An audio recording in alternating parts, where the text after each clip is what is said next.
आज हम शुरू करने जा रहे हैं स्पेक्ट्रम इकाई 2 अध्याय 3 भारत में यूरोपियों का आगमन। तो आइए शुरू करते हैं। इकाई 2 यूरोपियों का आगमन एवं ब्रिटिश शासन का सुदृढ़ीकरण। अध्याय 3 भारत में यूरोपियों का आगमन। यूरोप में 15वीं शताब्दी से लेकर 19वीं शताब्दी के मध्य तक आशातीत आर्थिक रूपांतरण हुआ। इस कालावधि के दौरान कृषि एवं विशेष रूप से विनिर्माण में अपनाई गई प्रौद्योगिकी के आधार पर व्यापार एवं बाजारों में विस्मयकारी एवं तीव्र वृद्धि हुई। पूंजीवाद सामंती अर्थव्यवस्था एवं समाज को प्रतिस्थापित कर रहा था। हालांकि यूरोप में होने वाले परिवर्तन यहीं तक सीमित नहीं थे। 1500 ईस्वी के पश्चात विकास से घनिष्ठ रूप से संबंध विश्व इतिहास यूरोप में साकार हुआ। ऐसा इसलिए हुआ कि पूंजीवाद व्यवस्था के रूप में लाभार्जन और बाजार में प्रतियोगिता पर आधारित है। इसे कच्चे माल एवं वस्तुओं की बिक्री के लिए निरंतर विस्तार की आवश्यकता है। इस प्रकार इसका विस्तार विश्वव्यापी था, जो अन्य प्रकार की अर्थव्यवस्थाओं, समाजों और संस्कृतियों को निगल रहा था। 15वीं शताब्दी में महत्वपूर्ण बदलाव तब शुरू हुए जब यूरोपीय औपनिवेशिक शक्तियां नवीन विकल्पों की खोज में बाहर निकली। इसका यह अर्थ नहीं है कि अन्य मौजूदा संस्कृतियों से उनका पहले संपर्क नहीं था। भारत के ग्रीक, यूनान और रोम, इटली के साथ क्रिश्चियन युग शुरू होने से पूर्व और पश्चात से ही व्यापारिक संबंध थे। चीन एवं एशिया के अन्य हिस्सों से संपर्क बेहद प्राचीन थे, जो समस्त मध्य युग तक जारी रहे। मार्को पोलो 1254 से 1324 ईस्वी, जिसने चीन की यात्रा की के यात्रा वृत्तांतों में यूरोपियों को बेहद आकर्षित किया। पूर्व की बेशुमार धन संपदा और समृद्धि की कहानियों ने यूरोप की लालसा में वृद्धि की। इटली ने लगभग 12वीं शताब्दी से यूरोप के साथ पूर्व के व्यापार पर एकाधिकार प्राप्त कर लिया। दक्षिण पूर्व एशिया और भारत के साथ व्यापार विभिन्न स्थल मार्गों और जल मार्गों से किया गया। एक मार्ग से पूर्वी वस्तुओं को फारस की खाड़ी से होते हुए इराक एवं तुर्की लाया गया। वहां से इन्हें स्थल मार्गों से जेनोआ और वेनिस पहुंचाया जाता था। एक अन्य मार्ग से लाल सागर होते हुए वस्तुओं को मिस्र में अलेक्जेंद्रिया लाया जाता था, लेकिन तब वहां सुएज नहर नहीं थी, इसलिए अलेक्जेंद्रिया को भूमध्य सागर के माध्यम से इटली के शहरों को जोड़ा गया था। उत्तर मध्यकाल के दौरान विशेषकर इटली में विश्वविद्यालय में पुनर्जागरण संबंधी विचारों को प्रस्फुटन हुआ और 16वीं शताब्दी के दौरान साहित्य और विभिन्न कलाओं में इसकी स्पष्ट अभिव्यक्ति हुई। व्यापारियों, व्यवसायियों और बैंकरों के उदित हो रहे वर्ग से यूरोप के नवीन मध्य वर्ग का निर्माण हुआ। यह वर्ग पुनर्जागरण और सुधार आंदोलन से बेहद प्रभावित हुआ।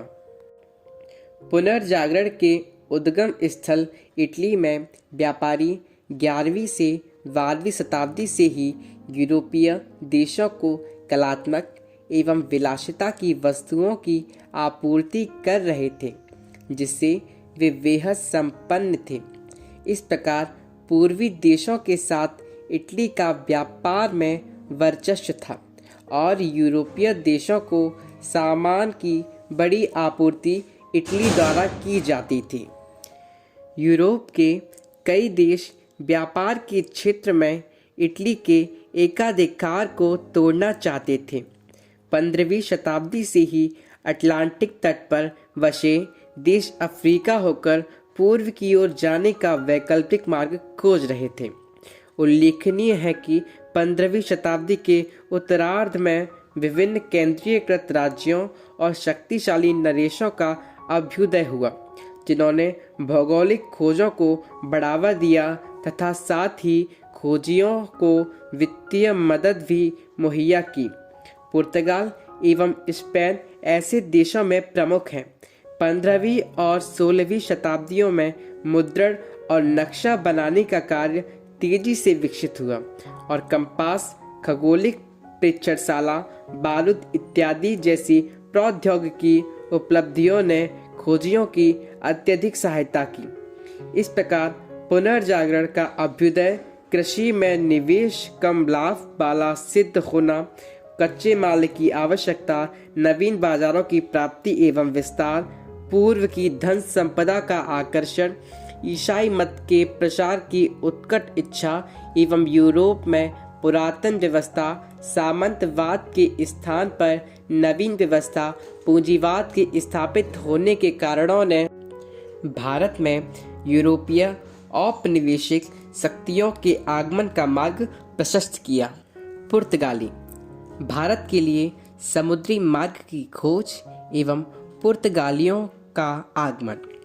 यद्यपि 15वीं शताब्दी में भारत में वास्को दा गामा के आगमन से कई शताब्दी पूर्व यूरोपीय यात्री आते रहे थे, लेकिन केप ऑफ गुड होप होकर जब वास्को दा गामा 17 मई 1498 में कालीकट पहुंचा, तो इसने भारतीय इतिहास की दिशा को गहरे रूप से प्रभावित किया।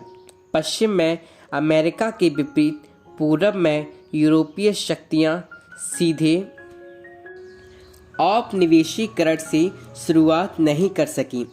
ऐसा करने में उन्हें कुछ समय लगा, लेकिन अपनी विकसित समुद्री शक्ति, तकनीक एवं अस्त्र बारूद इत्यादि के कारण उन्होंने तीव्रता से समुद्री शक्ति के रूप में स्वयं को स्थापित कर लिया और समुद्री व्यापार पर नियंत्रण कायम कर लिया। पुर्तगालियों का मंतव्य। पुर्तगालियों का स्पष्ट मंतव्य था कि वे व्यवसाय करने भारत आए थे, लेकिन उनका छुपा हुआ एजेंडा था ईसाई मत का प्रचार कर भारतीयों को ईसाईयत में परिवर्तन करना। अपने प्रतिस्पर्धियों, विशेष रूप से अरब को बाहर खदेड़कर व्यापक रूप से मुनाफे वाले पूर्वी व्यापार पर एकाधिकार कायम करना। उस समय तक हिंद महासागर के व्यापार पर अरब व्यापारियों का एकाधिकार था। आगामी 15 वर्षों में पुर्तगालियों ने अरब नौपोतों को पूरी तरह नष्ट कर दिया। उन्होंने उनके जहाज़ों को लूटा, उन पर आक्रमण किए, जहाजियों को लूटा और अन्य दमनात्मक कार्रवाइयाँ की।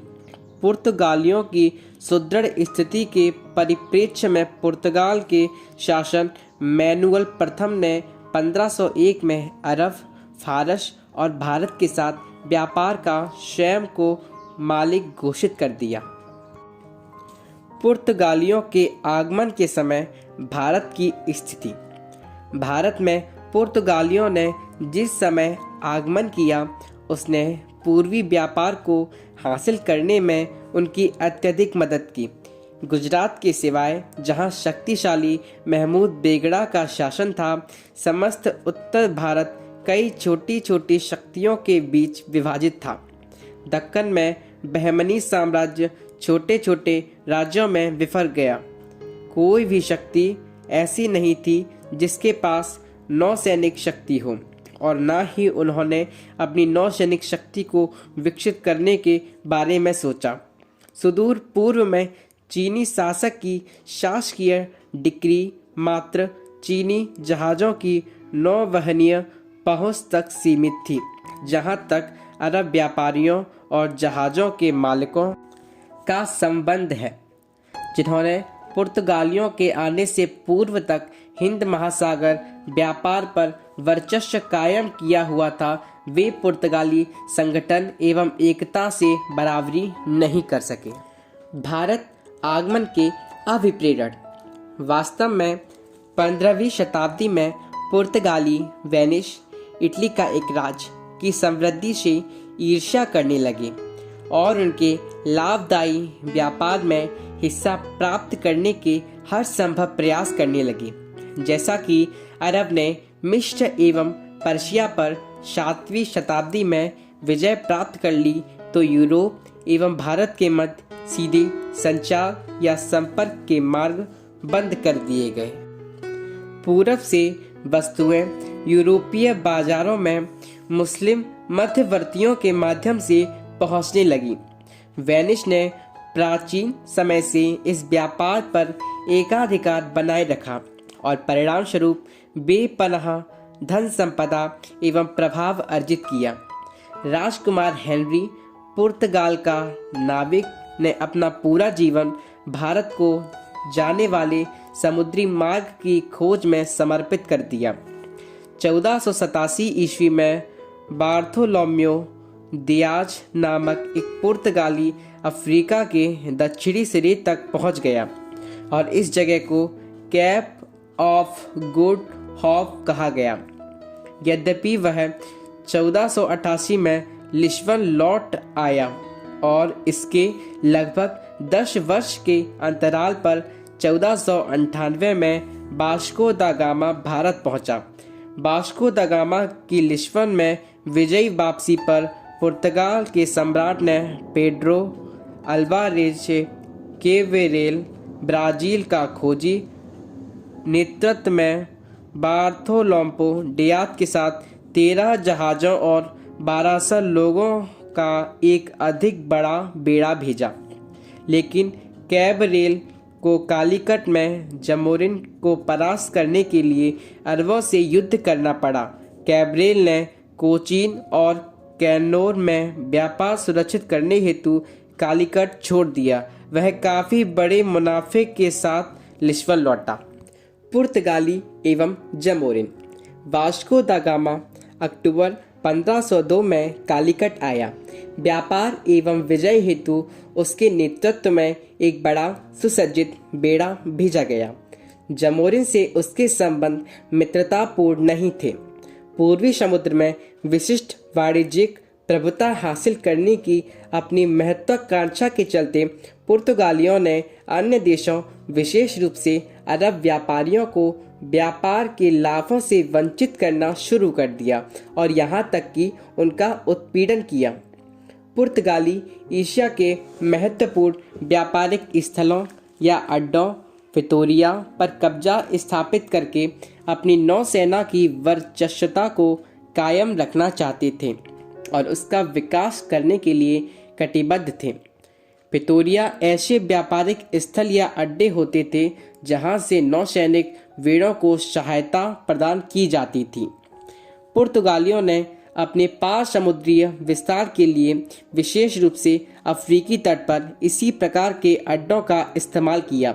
कुछ ही दिनों में उन्हें अभ्यास हुआ कि भारत के इन अड्डों पर कब्जा करना आसान नहीं होगा और इसके लिए उन्हें संघर्ष करना पड़ेगा। कालीकट का हिंदू शासक जमोरिन हालांकि पुर्तगालियों की मंशा से चिंतित नहीं था। जब जमोरिन ने अपनी बंदरगाह से मुसलमान व्यापारियों को हटाने से मना कर दिया, तब पुर्तगालियों ने वहां गोलाबारी की। तत्पश्चात पुर्तगालियों ने बेहद चतुराई पूर्वक कोचीन और कालीकट की शत्रुता का लाभ उठाया एवं कोचीन के राजा के मालाबार क्षेत्र में पहला किला बनाया। 1509 ईस्वी में पुर्तगालियों ने मिस्र के शासक ममलूक द्वारा भेजे गए जहाजी बेड़ों को पराजित कर द्वीप पर अधिकार जमा लिया। उन्होंने 1510 में गोवा पर अधिकार किया और उसे अपना प्रशासनिक केंद्र बनाया। स्पेनिश सम्राट चार्ल्स पंचम द्वारा हिंद महासागर में अपने हितों को छोड़ने और सुदूर पूर्व में फिलीपींस तक अपने को सीमित रखने की घोषणा के पश्चात पुर्तगाली पूर्वी समुद्री क्षेत्र के एक छत्र बादशाह हो गए और जिसे एस्तादो द इंडिया के नाम से जाना गया। भारत में पुर्तगाली साम्राज्य का सूत्रपात। पुर्तगाली भारत का एक नया इतिहास वर्ष 1505 में प्रारंभ हुआ, जब पुर्तगाल के सम्राट ने 3 वर्षों के लिए भारत में एक गवर्नर नियुक्त किया और उसे पुर्तगाली हितों की रक्षा हेतु पर्याप्त सुविधा एवं बल प्रदान किया गया। फ्रांसिस्को डी अल्मेडा नवनियुक्त गवर्नर को भारत में पुर्तगाली स्थिति को सुदृढ़ करने को कहा गया और अदन, ऑर्मुज और मलक्का को जब्त करके मुस्लिम व्यापार बर्बाद करने का निर्देश दिया गया। उसे अंजादेवा, कोचीन, कैन्नौर और किलवा में किलेबंदी करने की भी सलाह दी गई। वेनिस के घटते व्यापार पर नज़र रखते हुए, जिनका आकर्षक व्यापार पुर्तगाली हस्तक्षेप के कारण खतरे में था, मिस्र ने पुर्तगालियों को रोकने के लिए लाल सागर में अपनी चौकसी बढ़ा दी। डी अल्मेडा, जिसे उत्तरी अफ्रीका में मूर से युद्ध करना पड़ा, जल्द ही इस चुनौती से उबर गया। हालांकि 1507 में पुर्तगाली स्क्वैड्रन को मिस्र की और गुजराती नौसेना ने संयुक्त रूप से दीघ से हटाकर समुद्री युद्ध में हरा दिया और अल्मेडा का पुत्र मारा गया। अगले वर्ष अल्मेडा ने दोनों की नौसेना को पूरी तरह ध्वस्त करके हार का बदला ले लिया। विस्तार की रणनीति। अल्फांसो डी अल्बुकर्क, जिसने भारत में पुर्तगाली गवर्नर के रूप में अल्मेडा का स्थान लिया, के पास अधिक बड़ी एवं व्यापक रणनीति थी। वह पूरब में अपनी मृत्यु से पहले पुर्तगाली साम्राज्य की स्थापना का कार्य पूरा कर लेना चाहता था। उसने पुर्तगाल के लिए हिंद महासागर के रणनीतिक नियंत्रण हेतु समुद्र के सभी प्रवेश द्वारों पर अपने बेस स्थापित किए। भारत में पुर्तगाली सत्ता की स्थापना में निर्णायक भूमिका द्वितीय गवर्नर अल्फांसो डी अल्बुकर्क की रही। अल्बुकर्क स्क्वाड्रन कमांडर के रूप में 1503 ईस्वी में भारत आया था। 1509 ईस्वी में उसे वायसराय नियुक्त किया गया और 1515 ईस्वी तक उसने भारत में पुर्तगाली सत्ता की स्थापना में विशेष भूमिका निभाई। उसने 1510 ईस्वी में बीजापुर से गोवा छीनकर ठोस शुरुआत की। गोवा एक प्राकृतिक बंदरगाह था और एक सामरिक स्थल भी। यहाँ से पुर्तगाली मालाबार व्यापार पर नियंत्रण करते थे एवं दक्षिण के राजाओं की नीति का निरीक्षण भी। इस आधार पर पुर्तगाली गोवा के सामने की मुख्य भूमि दमन, राजौरी और दाभोल के बंदरगाहों पर कब्जा जमाने में सफल रहे। अल्बुकर्क ने हिंदू महिलाओं के साथ विवाह की नीति अपनाई। 1515 ईस्वी में ही मलक्का और कुर्मुश ईरान पर पुर्तगाली आधिपत्य कायम हो गया। अल्बुकर्क के समय पुर्तगाली भारत में एक मजबूत नौसैनिक शक्ति के रूप में स्थापित हो चुके थे। गोवा पर कब्जा। 1510 में अल्बुकर्क ने गोवा पर आसानी से कब्जा कर लिया, जो बीजापुर के सुल्तान का प्रमुख पत्तन था। यह अलेक्जेंडर के बाद पहला भारतीय क्षेत्र था जो यूरोपियों के अधीन आया। मलक्का पर 1511 ईस्वी में ही पुर्तगाली प्रभुत्व कायम हो चुका था। लाल सागर के मुहाने पर स्थित सोकोत्रा द्वीप, सुमात्रा के सचिन दुर्ग, श्रीलंका के कोलंबो इत्यादि में नए किले स्थापित किए गए। जावा, थाईलैंड, पेगू इत्यादि से भी संपर्क स्थापित किए गए। 1518 ईस्वी से पुर्तगालियों ने चीन के संचाव द्वीप पर बस्ती बसानी शुरू की। पुर्तगालियों ने पश्चिमी भारत के विभिन्न क्षेत्रों पर अपना आधिपत्य स्थापित किया। 1531 ईस्वी में चावल, 1532 ईस्वी में दीव, 1534 ईस्वी में सॉल्सेट और वेशिन, 1536 ईस्वी में क्रेगानोर तथा मैंगलोर, होनावर, भतगल, कैनोर, क्विलोन, भावनगर इत्यादि क्षेत्रों में अपना कब्जा जमाकर इनमें से कुछ क्षेत्रों में अपने कारखाने खोले। उन्होंने कारखानों का दुर्गीकरण आरंभ कर दिया। कारखानों का सर्वोच्च अधिकारी पुर्तगाली सम्राट द्वारा नियुक्त होता था। पुर्तगालियों का व्यापार पर प्रभुत्व। पुर्तगालियों ने पूर्वी तट के साथ सीधा संपर्क स्थापित करने का प्रयास किया। कोरोमंडल तट पर स्थित मछलीपट्टनम, पुलिकिट इत्यादि शहरों से वे वस्त्रादि वस्तुएं इकट्ठा करते थे। मलक्का, मनीला इत्यादि पूर्वी एशियाई क्षेत्रों से व्यापार करने के लिए नागापट्टनम पुर्तगालियों का एक प्रमुख बंदरगाह था। नागापट्टनम के उत्तर में स्थित सैंत थॉम मेलपुर में पुर्तगालियों की बस्ती थी। बंगाल के शासक महमूद शाह ने पुर्तगालियों को 1536 ईस्वी में चटगांव और सतगांव में फैक्ट्री खोलने की अनुमति दी। अकबर की अनुमति से हुगली में तथा शाहजहां के फरमान से बुंदेल में भी कारखाने खुले। 16वीं सदी के दौरान पूर्वी तट पर किलेबंदी नहीं हुई।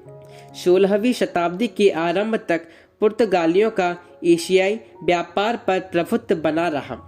1506 ईस्वी में मसाले के लाभदायक व्यापार को राजा ने अपने अधीन कर लिया और दूसरी तरफ पुर्तगाली अपने अधिकार को सुरक्षित रखने के लिए जी जान से भिड़ पड़े। कभी कभी व्यापार और लूट में अंतर करना मुश्किल हो जाता था। भारतीय जहाज़ों से कई तरीके से पैसा वसूल किया जाता था। इनमें प्रमुख थी कार्टेज व्यवस्था। इस व्यवस्था के तहत भारतीय जहाज़ों के कप्तानों को गोवा के वायसराय से लाइसेंस या पास लेना पड़ता था, जिससे पुर्तगाली भारतीय जहाज़ों पर हमला नहीं करते थे, अन्यथा उसे लूट लेते थे। पुर्तगालियों के समुद्र पर वर्चस्व रहने का एक महत्वपूर्ण कारण था कि मुगल शासकों ने कभी भी मजबूत नौसेना तैयार करने का प्रयत्न नहीं किया तथा सुदूर दक्षिण में मुगलों का प्रत्यक्ष नियंत्रण नहीं था। पुर्तगालियों के पास ऐसी कोई वस्तु नहीं थी जिससे वस्तु विनिमय द्वारा व्यापार हो, इसलिए पूर्व की वस्तुओं के लिए वे पश्चिम से सोना, चांदी और अन्य बहुमूल्य रत्न लाया करते थे। मालाबार और कोंकण तट से सबसे ज्यादा काली मिर्च का निर्यात होता था। मालाबार से अदरक, दालचीनी, हरड़, चंदन, हल्दी, नील इत्यादि निर्यात किए जाते थे। उत्तर पश्चिमी भारत से टाफ्टा, एक प्रकार का कपड़ा, चिंटस इत्यादि पुर्तगाली ले जाते थे। जटामांसी बंगाल से लाया जाता था। दक्षिण पूर्व एशिया से लाख, लौंग, कस्तूरी इत्यादि इकट्ठा किए जाते थे। भारत से पुर्तगालियों का व्यापार इतना बढ़ गया था कि मात्र काली मिर्च की खरीद के लिए संयुक्त व्यापार संघ ने 1,70,000 क्रूजेडो प्रतिवर्ष भारत भेजने का निर्णय लिया था। पुर्तगाली फ्लैंडर्स, जर्मनी, इंग्लैंड इत्यादि क्षेत्रों से गुलाब जल, मूंगा, तांबा, पारा, सिंदूर आदि वस्तुएं भारत में लाते थे। ढाले हुए सिक्के भी कोचीन व गोवा बंदरगाह पर लाए जाते थे। इस प्रकार पुर्तगालियों ने न केवल मसाले के व्यापार से लाभ अर्जित किया, अपितु विभिन्न एशियाई देशों के बीच सामान लाने और ले जाने के कार्य से भी लाभ कमाया। भारत में पुर्तगाली प्रशासन। भारत में पुर्तगाली प्रशासन का मुखिया वायसराय था, जो 3 वर्षों तक अपनी सचिव के साथ कार्य करता था और बाद के वर्षों में एक परिषद के साथ कार्य करता था। गिरजा संबंधी प्राधिकरणों के साथ मतभेद एवं संघर्ष के चलते उसकी शक्तियों का ह्रास हुआ। इसके अतिरिक्त बैडोर द फजेंडा का महत्व बढ़ गया, जो राजस्व तथा कार्गो एवं नौसैनिक बेड़ा भेजने के लिए जिम्मेदार था। अफ्रीका से लेकर चीन तक के किले कैप्टन के नियंत्रणाधीन थे, जिसकी शक्तियों में संचार की कठिनाइयों ने वृद्धि की। संभवतः पुर्तगाल और गोवा से नियंत्रण के अभाव ने सत्यनिष्ठ एवं पारदर्शी प्रशासन के लिए निरंतर खतरा बनाए रखा। वायसराय नीनो दा कुन्हा। भारत में नीनो दा कुन्हा का वायसराय काल, जिसने नवंबर 1529 में कार्यभार संभाला, भी कुछ हद तक महत्वपूर्ण है। एक वर्ष के पश्चात वह भारत में पुर्तगाली सरकार के मुख्यालय को कोचिन से गोवा ले गया। गुजरात के बहादुर शाह ने मुगल शासक हुमायूं से अपने संघर्ष के दौरान पुर्तगालियों को 1534 में बेशिन द्वीप सौंपकर उनसे मदद ली। उसने उन्हें द्वीप में बेश प्रदान करने का भी वादा किया। नीनो दा कुन्हा ने अपने मुख्यालय के तौर पर हुगली के साथ कई पुर्तगाली नागरिकों को बसाकर बंगाल में पुर्तगाली प्रभाव में वृद्धि करने का भी प्रयास किया। गुजरात के बहादुर शाह के साथ पुर्तगालियों के संबंध।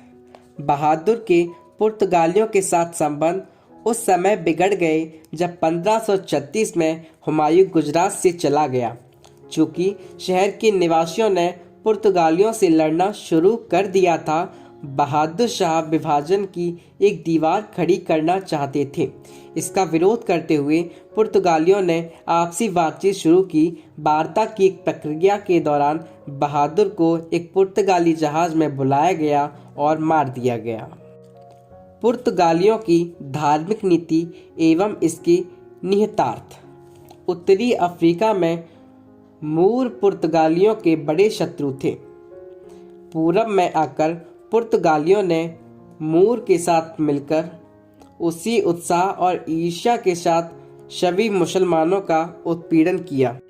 हालांकि भारत में वाणिज्यिक हित धीरे धीरे प्रधान हो गए और पुर्तगालियों की मंशा सदैव मिली जुली रही। इसलिए यद्यपि पुर्तगाली सम्राट को भारत में सभी गिरजाघरों और मिशनों का संरक्षक बनाया गया, लेकिन ऐसा 1542 में जेसुइट ईसा मसीह के रोमन कैथोलिक समाज का सदस्य के भारत आगमन के पश्चात हुआ। अकबर के दरबार में जेसुइटों ने अच्छा प्रभाव बनाया, जिसकी मदद से पुर्तगालियों ने कुछ लाभ अर्जित किया। अकबर एवं पुर्तगाली। पहली बार अकबर कुछ यूरोपीय ईसाइयों नामक कुछ पुर्तगाली व्यापारी से उस समय मिला जब उसने 1572 में कैम्बे का दौरा किया। बाद के वर्षों में सूरत में उसने फिर से उनसे मुलाकात की जब एंटोनियो कैब्रेल गोवा के वायसराय का दृढ़ शांति शर्तों के समायोजन हेतु आया। कुछ समय बाद धर्म एवं मीमांसा के प्रश्नों पर अकबर की गहरी रुचि जगी और उसने फादर जूलियन परेरा, विकार, चर्च में पुजारी जनरल ऑफ बंगाल एवं कुछ अन्य स्रोतों से ईसाई धर्म का ज्ञान प्राप्त किया। इसने अकबर को अधिक सटीक जानकारी प्राप्त करने हेतु उत्सुक किया और एंटोनियो कैब्रेल, जिसने पुनः 1578 में मुगल राजधानी का दौरा किया, भी उसके सभी प्रश्नों के संतुष्ट उत्तर नहीं दे पाया। अकबर ने तब गोवा से धर्म मीमांसक बुलाने का निर्णय लिया जो उसकी शंकाओं का समाधान करने की स्थिति में हो और उसकी उत्कट जिज्ञासा को शांत करें। इसके लिए अकबर ने सितंबर 1579 में गोवा में अधिकारियों को पत्र भेजकर 2 विद्वान पादरी भेजने का निवेदन किया। गोवा में चर्च के प्राधिकारियों ने उत्सुकतापूर्वक इस निमंत्रण को स्वीकार कर लिया, क्योंकि वे इसे शासक को और साथ ही उसके दरबार एवं लोगों को ईसाई मत में परिवर्तन करने के अवसर के तौर पर देख रहे थे। अकबर के निवेदन पर 28 फरवरी 1580 को 2 पादरी रॉड क्लफो, एक्वाविवा और एंटोनियो मॉन्सरेट फतेहपुर सीकरी पहुँचे, जो 1583 में वापस लौटे। इसी प्रकार अकबर ने दूसरे मिशन को 1590 में बुलाया, जो 1592 में वापस लौटा। तीसरा मिशन अकबर द्वारा 1595 में लाया गया। मिशनरीज ना तो अकबर और उसके दरबार और ना ही उसके लोगों को ईसाई मत में परिवर्तित कर सके। अकबर और उसके पुत्र सलीम, भविष्य में जहांगीर, दोनों ने मैरी और ईसाई चिन्हों के प्रति तथाकथित आदर भाव प्रकट किया। यह स्पष्ट है कि पादरियों पर ध्यान देना धार्मिक उत्साह का परिणाम नहीं था, अपितु यह मुख्य रूप से पुर्तगाली सैन्य सहायता सुनिश्चित करने की इच्छा से निर्देशित हो रहा था। ईसाइयों के संरक्षण के पीछे राजनीतिक मंशा। जबकि अकबर अपनी परेशानियों से उबरने के लिए पुर्तगाली बंदूकों को उधार लेने पर विचार कर रहा था, उसका बेटा राजकुमार सलीम अकबर के विरुद्ध विद्रोह पर ध्यान दे रहा था और इस उद्देश्य के लिए पुर्तगाली सेना की मदद प्राप्त करने की योजना बना रहा था। ईसाई धर्म उनके लिए महत्वपूर्ण नहीं था। सभी दिखावों या बहानों को छोड़ते हुए अकबर ने सैन्य सहायता की प्राप्ति हेतु 1601 में गोवा में एक अंतिम दूत भेजा। पुर्तगाली प्राधिकारियों ने शुरू से चलने वाले इस खेल को समझते हुए नम्रतापूर्वक मना कर दिया। जेसुइट ने अपनी तरफ से मिशनरी उत्साह के साथ देशभक्ति की, राजनीति की और यथासंभव लाभ प्राप्त करने का प्रयास किया। पुर्तगालियों या स्पेन वासियों, जैसा कि पुर्तगाल उस समय स्पेन से जुड़ा था, के अनाधिकारिक एजेंट के तौर पर काम करते हुए जेसुइट ने मुगल दरबार में महत्वपूर्ण प्रभाव का उपयोग किया। जहांगीर और पुर्तगाली। राजकुमार सलीम जहांगीर के रूप में सिंहासन ग्रहण करने पर ने जेसुइट फादर्स की इस प्रकार उपेक्षा करके जैसे वह कभी उन्हें जानता ही नहीं था, मुसलमानों को शांत किया। धीरे धीरे हालांकि जेसुइट से उसका अस्थायी अलगाव दूर हो गया और 1606 में उसने फिर से उन्हें समर्थन देना शुरू किया। लाहौर में एक भव्य एवं विशाल चर्च को कॉलेजियम या पादरी आवास के साथ बनाए रखने की उन्हें अनुमति दी गई। 1608 में आगरा में 20 दीक्षा स्थान बपतिस्मा आयोजित किए गए और पादरियों को पुर्तगाल जितनी ही कार्य की स्वतंत्रता दी गई। गलियों एवं सड़क मार्गों पर पूरे कैथोलिक रीति रिवाजों के साथ चर्च के जुलूसों को निकालने की अनुमति दी गई और चर्च के खर्चों और धर्मांतरित लोगों की सहायता के लिए खजाने से नकद सहायता दी गई। जहांगीर का व्यवहार इस प्रकार था कि जेसुइट पादरी उसे ईसाई मत में लाने के प्रति आशावान हो उठे।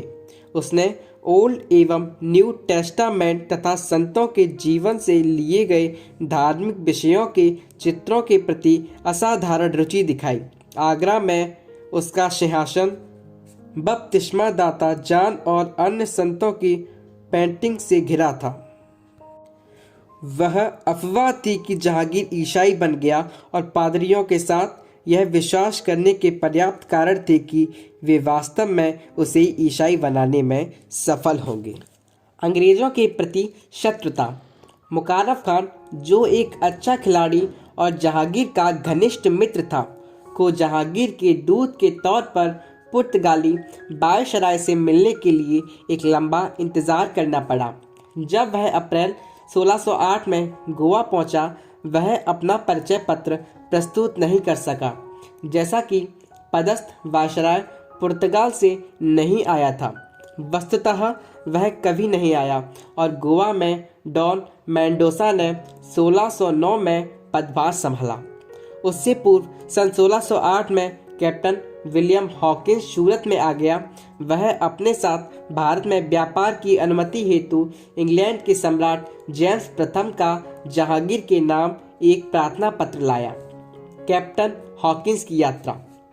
फादर पिनहेरो और पुर्तगाली अधिकारियों ने मुगल दरबार में हॉकिंस को पहुंचने से रोकने के लिए भरसक प्रयत्न किया, लेकिन सफल नहीं हुए। जहांगीर ने हॉकिंस द्वारा लाए गए उपहारों, जिनकी कीमत 25,000 सोने के सिक्कों के समान थी, को स्वीकार किया और हॉकिंस का बेहद आत्मीय स्वागत किया। जैसा कि हॉकिंस तुर्की भाषा अच्छी प्रकार जानता था, उसने उस भाषा में जहांगीर के साथ प्रत्यक्ष संवाद किया। हॉकिंस से खुश होकर जहांगीर ने उसे 30,000 के वेतन पर 400 का मनशब दर नियुक्त किया। हॉकिंस ने आर्मेनियन ईसाई मुबारक शाह की बेटी से विवाह भी किया। मुगल एवं पुर्तगालियों के आपसी संबंधों में सुलझाव। हॉकिंस एवं अन्य अंग्रेजी लोगों को बड़ी व्यापार सुविधाएं प्रदान करने को गोवा के वायसराय डॉन मेंडोसा ने पुर्तगाली एकाधिकार के वाणिज्यिक क्षेत्रों का अतिक्रमण माना और इसलिए इसे शत्रुतापूर्ण कार्यवाही कहा। भारत में पुर्तगालियों की जहांगीर के साथ युद्ध की स्थिति को देखते हुए मेंडोसा ने मुगल दूत मुकारफ खान से मिलने से मना कर दिया। उतावलेपन में उठाए गए इस कदम ने पुर्तगाली व्यापारियों एवं उनके व्यापार को बेहद प्रभावित किया और जहांगीर ने पुर्तगालियों को दी जाने वाली छूटों पर रोक लगा दी। तब मेंडोसा ने फादर पिनहेरो को औपचारिक आधार पर मुकारफ खान से शांति स्थापित करने हेतु बातचीत करने को कहा। तत्पश्चात शत्रुता समाप्त हो गई और अंग्रेजी जहाज को सूरत के पत्तन पर जाने की अनुमति नहीं दी गई। पुर्तगाली आगंतुकों को रोकने में असमर्थ व्यथित हॉकिंस ने सन 1611 में मुगल दरबार छोड़ दिया। एंग्लो पुर्तगाली झगड़ा या हाथापाई। अंग्रेजों ने हालांकि 1612 में पुर्तगालियों के विरुद्ध प्रतिशोध दिया, जिसने हिंद महासागर में ब्रिटिश नौसेना के प्रवेश का मार्ग प्रशस्त किया। उस वर्ष नवंबर में अंग्रेजी जहाज ड्रैगन ने एक छोटे जहाज ऑसिएंडर सहित कैप्टन बेस्ट के नेतृत्व में पुर्तगाली जहाजी बेड़े के साथ सफलतापूर्वक युद्ध किया। जहांगीर, जिसके पास अच्छी नौसेना नहीं थी, अंग्रेजों की सफलता से बेहद प्रभावित हुआ। पुर्तगालियों ने अपनी बचकानी हरकतों से जहांगीर को अप्रसन्न कर दिया। वी.ए. स्मिथ के अनुसार पुर्तगालियों ने मुगल सरकार की नौसैनिक कमजोरी के चलते 4 इंपीरियल जहाज़ों को जब्त कर लिया और कई मुसलमानों को बंदी बना लिया और सामान को लूट लिया। जहांगीर की मां की इस सामान में गहरी रुचि थी और इससे करोड़ रुपए की चपत लगी थी। गुस्साए जहांगीर ने मुकारफ खान, जो उस समय सूरत का प्रभारी था, को क्षतिपूर्ति वसूलने का आदेश दिया। शाहजहां एवं पुर्तगाली। यह शाहजहां का शासन का काल था, हालांकि जिसमें मुगल दरबार में पुर्तगालियों को मिलने वाले लाभों का हमेशा के लिए अंत होगा और साथ ही इस आशा ने भी दम तोड़ दिया कि वे शाही परिवार और मुगल भारत के लोगों का ईसाई मत में धर्मांतरण करा पाएंगे, जिसका पल्लवन अकबर और जहांगीर द्वारा किया गया था। शाहजहां द्वारा राजगद्दी संभालने से पूर्व ही इसे पुर्तगालियों के दुर्व्यवहार की जानकारी थी, जब उन्होंने रानी मुमताज महल की 2 दासियों को बंदी बनाकर उनका अपमान किया। पुर्तगालियों की गतिविधियां। 1579 में शासकीय फरमान के आधार पर पुर्तगालियों को नदी के तट तक सीमित कर दिया गया, जो बंगाल में सतगांव से थोड़ी दूरी पर था और वहां से वे व्यापारिक गतिविधियां संचालित करते थे। विभिन्न वर्षों के दौरान उन्होंने बड़े भवनों के निर्माण द्वारा अपनी स्थिति मजबूत कर ली, जिसने उनके व्यापार को सतगांव से एक नए पत्तन हुगली की ओर प्रवासित किया। उन्होंने नमक के उत्पादन पर एकाधिकार कर लिया, स्वयं का एक कस्टम हाउस निर्मित किया और तंबाकू पर सख्ती से कर आरोपित करना शुरू कर दिया, जो 17वीं शताब्दी में भारतीय उपमहाद्वीप में आने के पश्चात व्यापार की एक प्रमुख वस्तु बन गया। ऐसे कृत्यों से उन्हें प्रांतीय कस्टम राजस्व के संग्रहण में भारी नुकसान उठाना पड़ा। अहंकारी घमंडी पुर्तगालियों ने न केवल व्यापार के रूप में धनार्जन किया, अपितु हिंदू और मुस्लिम बच्चों को खरीदकर या बंदी बनाकर क्रूर दास व्यापार भी शुरू किया। हुगली पर अधिकार। 24 जून 1632 को हुगली पर पुर्तगालियों के कब्जे को 3 महीने पश्चात समाप्त कर दिया गया। गंगा के किनारे खुले मैदान में स्थित हुगली सभी तरफ से खुला था। यहाँ किला नहीं था, ना तो दीवार थी और ना ही परकोटा, मात्र कीचड़ का एक तटबंध पुस्ता था जो ज्यादा महत्व का नहीं था। बारूद एवं नौवहन में पुर्तगाली कौशल से भयभीत कासिम खान को 1,50,000 की सेना के साथ पुर्तगाली बस्ती पर हमला करने को कहा गया। ठीक 3 महीने तक 21 सितंबर तक सैन्य दुर्ग के 300 पुर्तगाली और 600 निवासी ईसाई सैनिक सामना करते रहे, जिसके पश्चात वह भाग खड़े हुए। अधिकतर जहाज खो गए, लेकिन कुछ किसी प्रकार सागर द्वीप तक पहुंचने में कामयाब हो गए। लेकिन वहां व्याप्त महामारी से अधिकतर जिंदा बचे, लोग मर गए।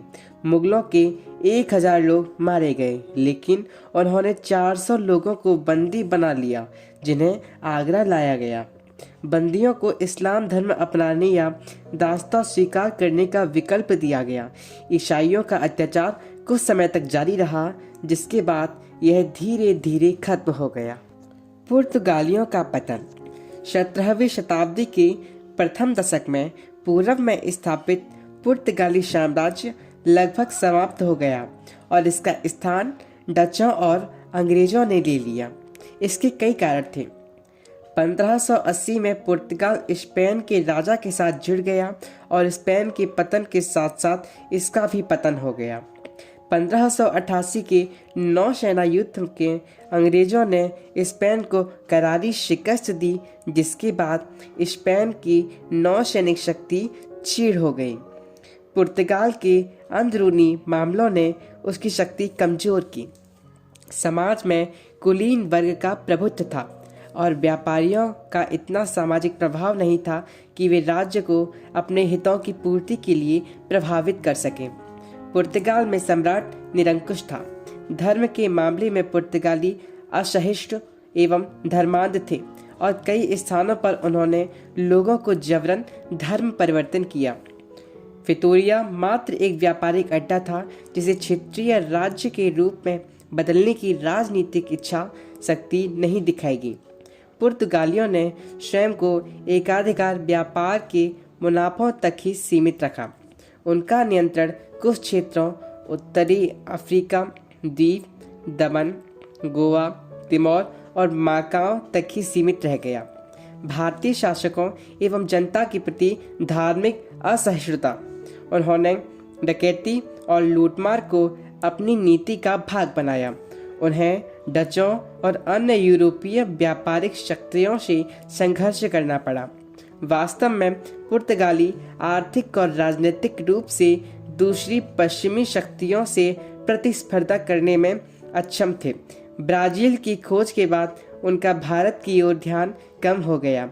पुर्तगाल में उनके उद्योग धंधे अधिक विकसित नहीं हो पाए और वे वितरक के रूप में व्यापार करते रहे।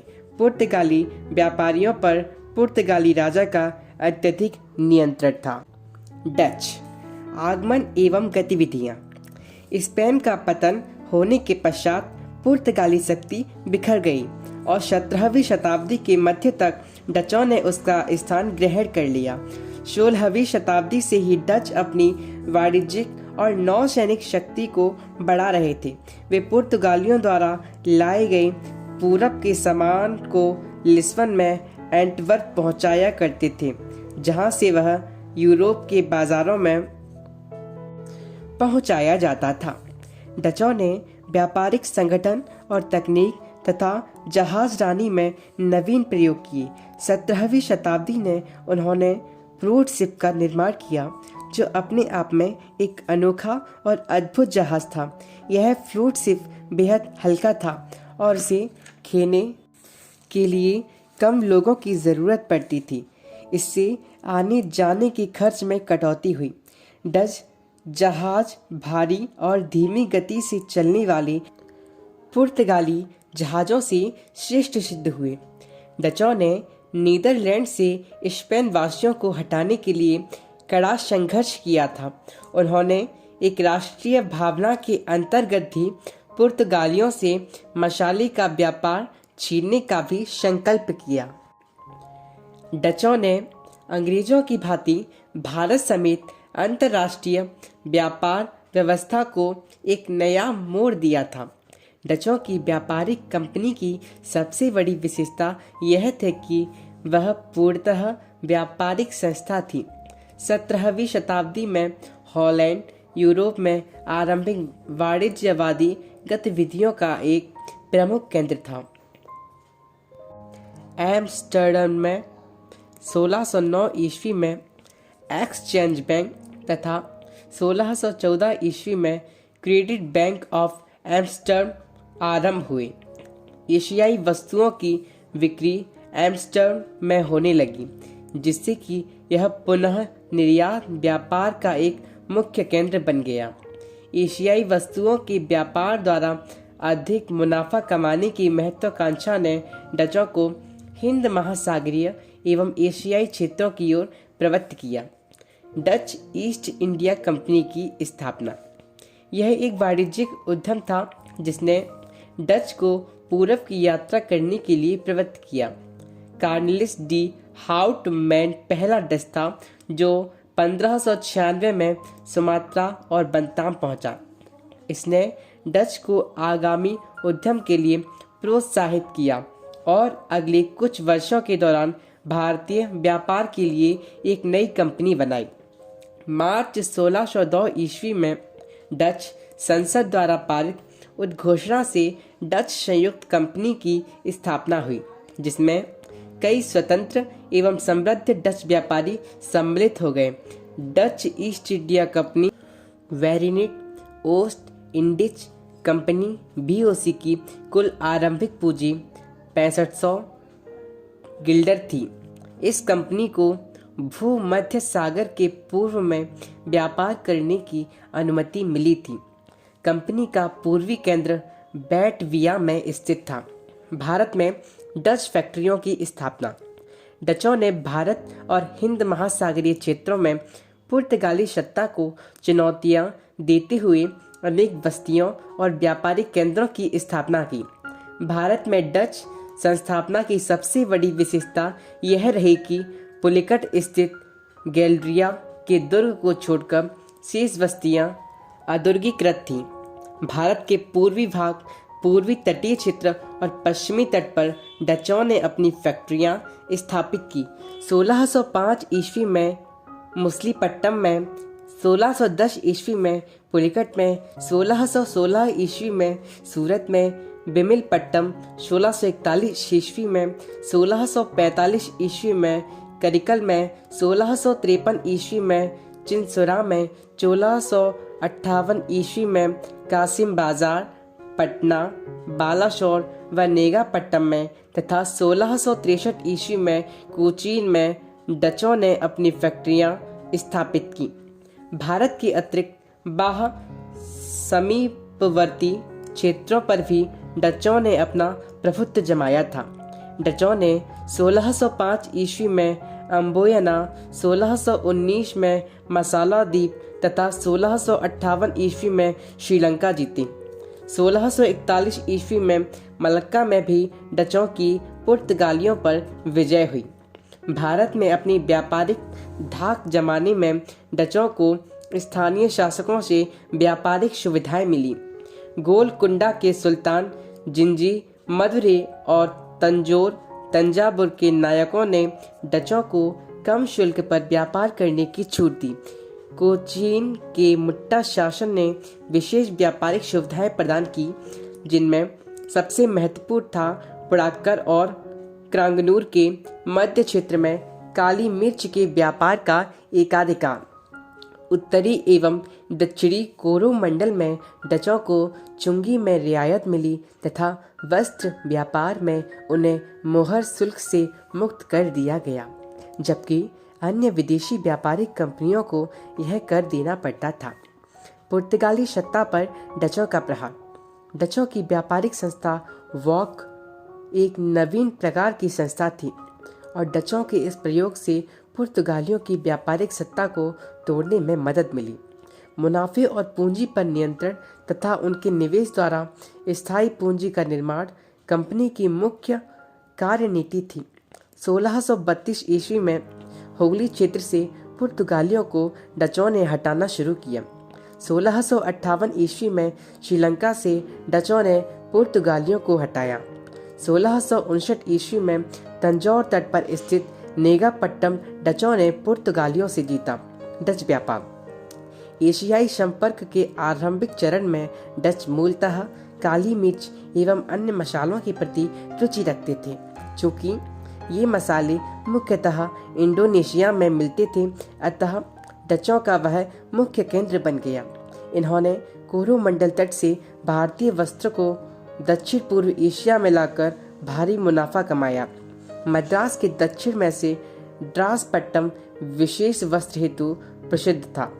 एशियाई व्यापार में पुर्तगाली सर्वोच्चता को तोड़ने के लिए डचों ने उनके जहाज़ों पर प्रहार किए और इसलिए अड्डों पर आक्रमण किए।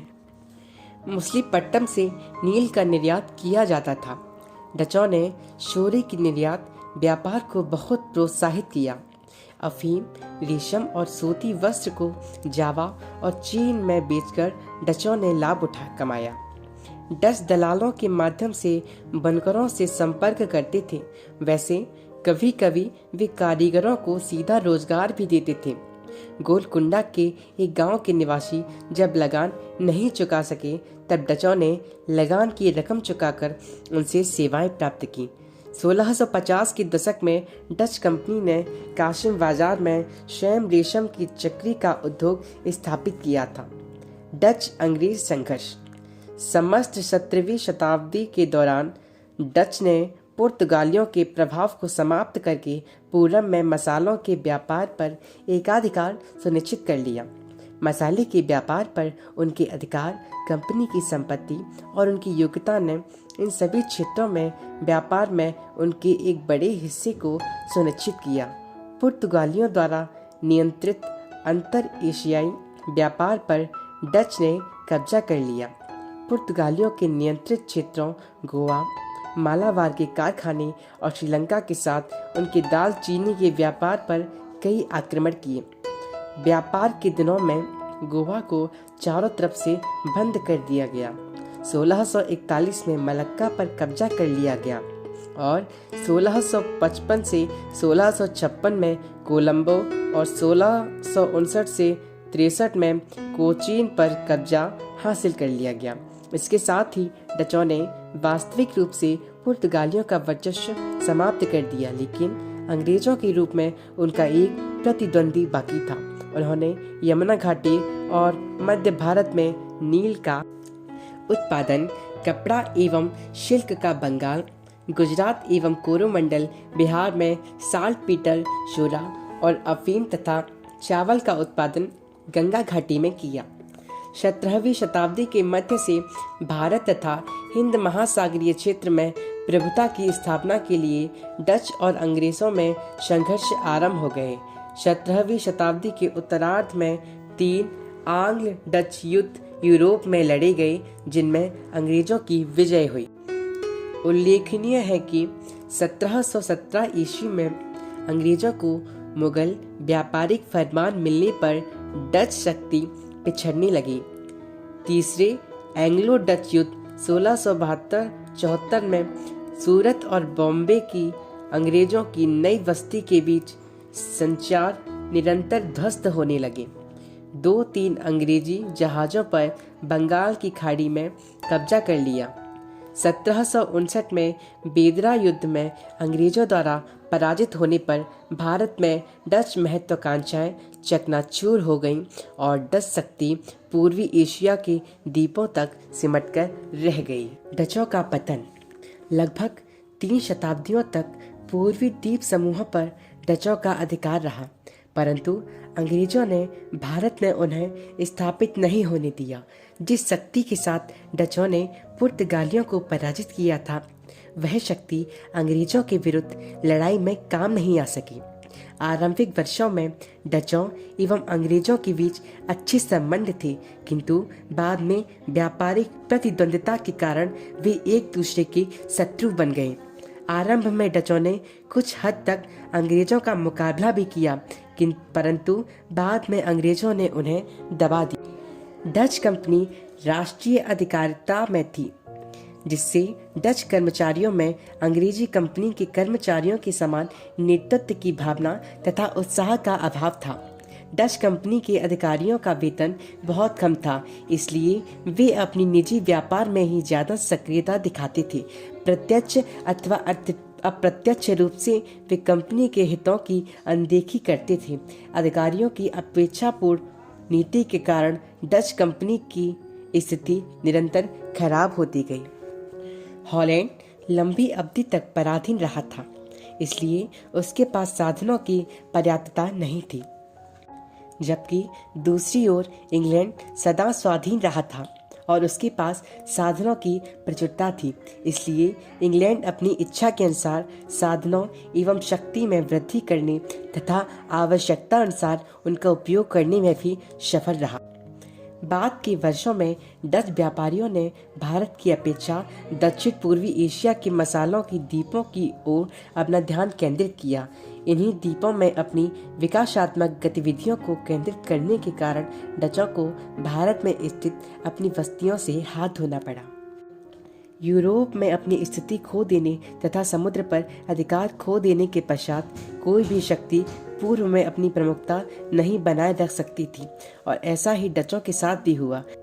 डचों ने यूरोप में फ्रांसीसियों तथा अंग्रेजों से युद्ध करके अपनी शक्ति में हासिल कर लिया था, और इस कारण वे पूर्व में अपने साम्राज्य को कायम रखने में असफल हो गए। यह यूनिट 2 का पहला भाग है। इसके अन्य भाग आगे आते रहेंगे। यदि आपको हमारी ऑडियो बुक्स अच्छी लगती हैं तो कृपया लाइक और शेयर करते रहें। धन्यवाद।